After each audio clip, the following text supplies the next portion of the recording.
Salute, salute. Salute to God, the Most High, the creator of everything. Salute to all my day ones. Salute to the new subscribers. If you're just not coming in and stumbling across my little itty bitty little local platform, well, you can help me. All right. By hitting that subscribe button, notification bell, share this video, share the experience. In other words, wipe your feet all over the Uncut welcome mat as you come in, ladies and gentlemen.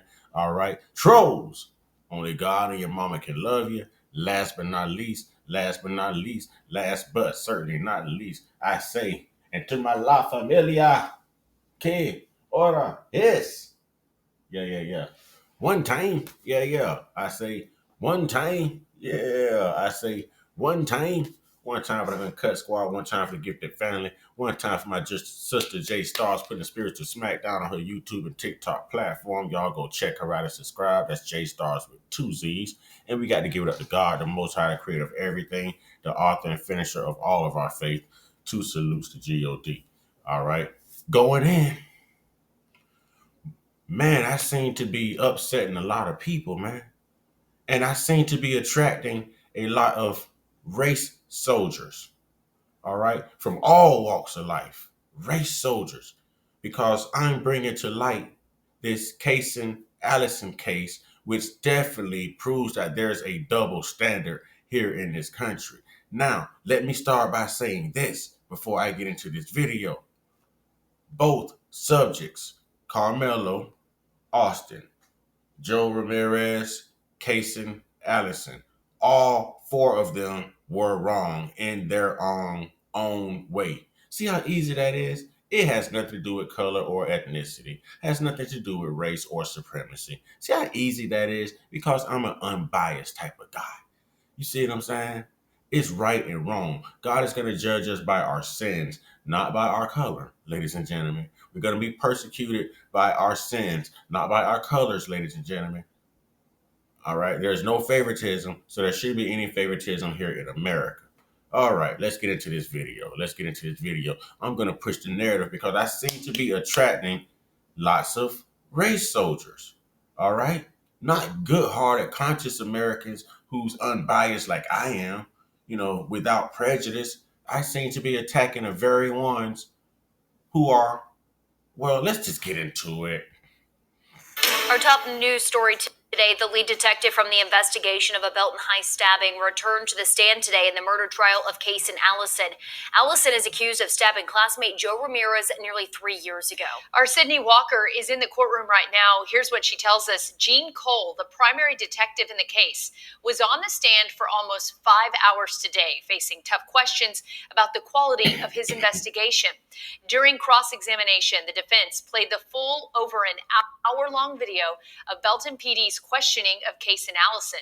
In the video, Allison is noticeably sluggish and laying on his head with it down on the desk. At one point, he lies on the ground and vomits into a trash can. In the video, Allison revealed that he had taken the knife from his stepdad's closet that morning and tried to avoid that bathroom altogether out of fear of being jumped. He also said he had pulled out the knife before the fight and told Joe, quote, "Don't touch me or I'm going to stab you." Previously, it was suggested Allison had vomited. He said, "Don't touch me or I'm going to stab you." Carmelo said, "Touch me and see what happens," while reaching any bag. He gets touched again and says, "Okay, punch me and sees what happens." But there's not a double standard here, ladies and gentlemen. Lots of people are asking the question, well, why didn't Jeff Metcalf jiggy jug someone when they asked him to leave? Okay, why did why did the Anthony family go get proper authorities to make him leave, to walk him out? Austin had the same opportunity.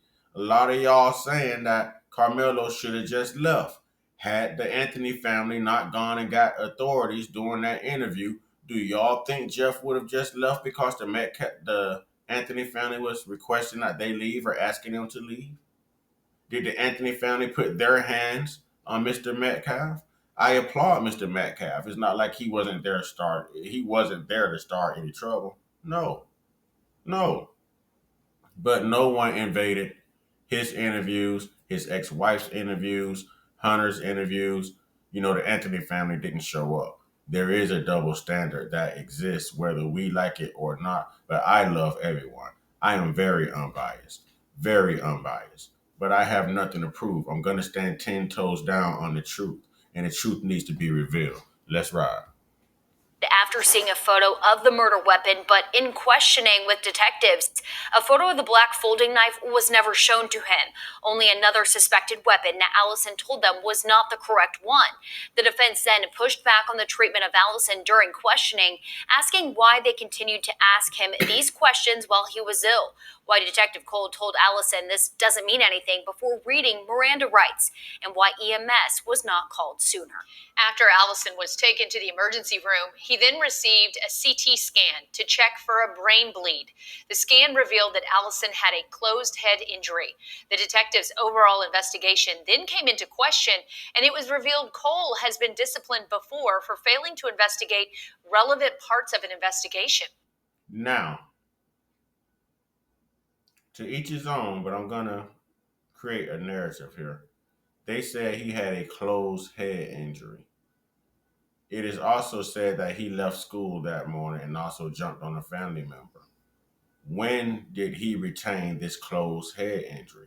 Was it in the altercation with Mr. Ramirez in that school restroom?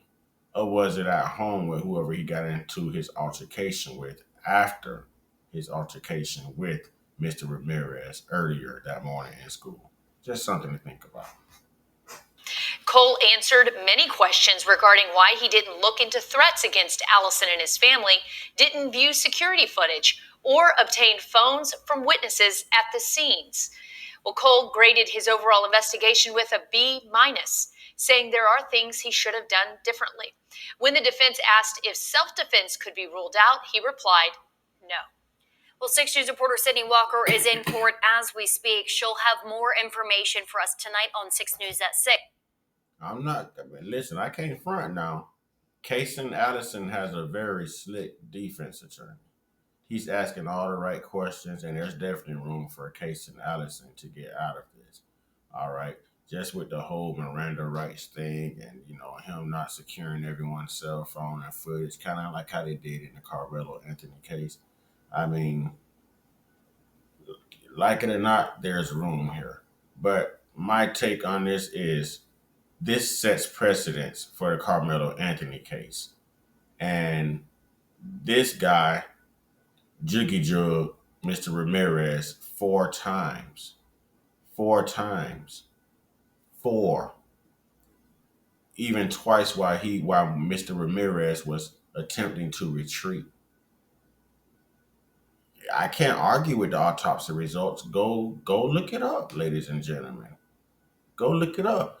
I'm surprised that this isn't labeled a crime of passion. I'm surprised that these charges aren't upgraded here. I'm surprised. I am surprised. Oh, y'all thought I was ignorant? Y'all thought I'd just get on here and speak? Go look up a crime of passion. Go look it up. Y'all think I just sit in front of a camera and just pretend to be?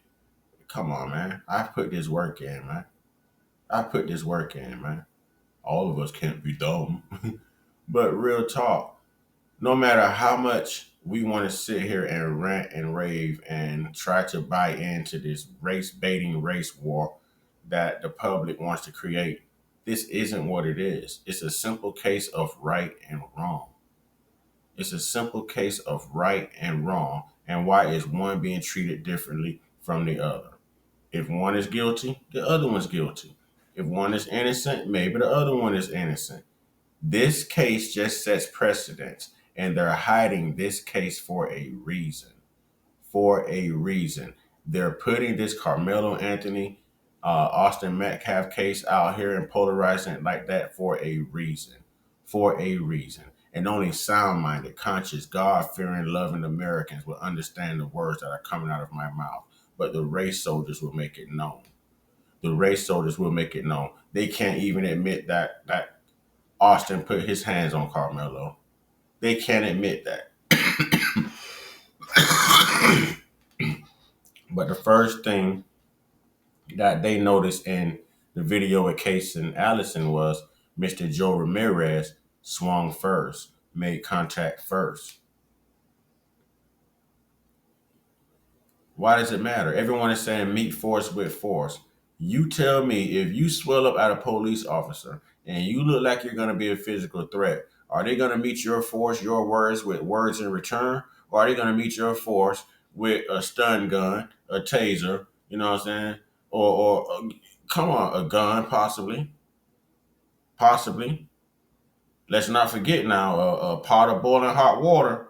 Sonia Massey, to please turn the water off. A pot of boiling hot water got her, unalive. It was said that they were in fear that she was going to toss the water in, and she had then sat the pot down. No, she was attempting to sit the pot down. So we can't say that you have to meet the amount of force, because we can always look at how police interact with their threats. And I'm not blaming the police. They have a very tough job to do. These guys work hard. They want to make it back home to their families at the end of the day. So they're not going to leave any uh, they're not going to leave any room for error. They're not going to leave any room for error. Okay. So I'm not buying into that. Ladies and gentlemen, I'm simply saying we need to get rid of this double standard. Let's pay more attention to this Caysen Allison case, because there are similarities and it does set precedents for what we are experiencing with Carmelo Anthony and Austin Metcalf. But I just want to know, why isn't there such a big racially motivated conflict with this story, and it's two separate races, but like it is with Carmelo and Austin. And it leads me to believe because it is a black man who unalived a fellow white brother. That's what I believe. I love everyone, but I don't believe that everyone is looking at this from a good and bad standpoint. And I do believe that Carmelo was wrong in some instances, and I do believe that Austin was wrong in some instances. All right. Ladies and gentlemen, let me know what you think. Race soldiers, I'm sure you'll speak up. All right. Everyone else, love you guys. Love you ladies. Love you brothers. Love you sisters, kings and queens. Thank you for stopping in. Get your one-on-one. Get your one-on-one. Get your one-on-one with your higher power. There's only one God, and this world cannot fall short, by taking God out of the world, out of our traditional families, out of our homes, because this is the type of chaos we get. Like I said in other videos, when you take God out, you're also removing the peace. All right, ladies and gentlemen, y'all stay prayed up, stay blessed up, stay meditated up, stay protected, stay real, stay conscious, stay uncut, be inspired, be great, be you. Ashe.